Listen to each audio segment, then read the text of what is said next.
శనిదేవుడు అసలు శాపగ్రస్తుడని మీకు తెలుసా? నేడు నవగ్రహాలలో అత్యంత శక్తివంతుడిగా, కర్మఫలదాతగా పూజలందుకుంటున్న శనిదేవుడు తన జీవితంలో ఎన్నో కష్టాలు, అవమానాలు, శాపాలను ఎదుర్కొన్నాడని పురాణాలు చెబుతున్నాయి.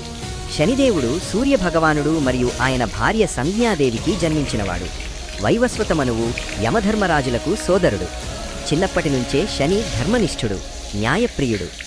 ఎవరికైనా వారి కర్మలకు తగిన ఫలితాన్ని మాత్రమే ఇవ్వాలని భావించేవాడు. ఆయన న్యాయబుద్ధిని చూసి దేవతలు కూడా ఆశ్చర్యపోయేవారు.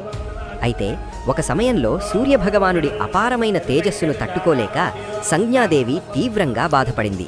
చివరకు తన స్థానంలో ఛాయ అనే స్త్రీని ఉంచి తపస్సు కోసం దూర ప్రాంతాలకు వెళ్ళిపోయింది. ఛాయ సంరక్షణలో పెరిగిన శనిదేవుడికి చిన్నప్పటి నుంచే ఎన్నో కష్టాలు ఎదురయ్యాయి. ఒక సందర్భంలో శనిదేవుడు కోపంతో తన తండ్రి సూర్యుని వైపు చూశాడట. ఆ దృష్టి ప్రభావంతో సూర్యుని రథాన్నిలా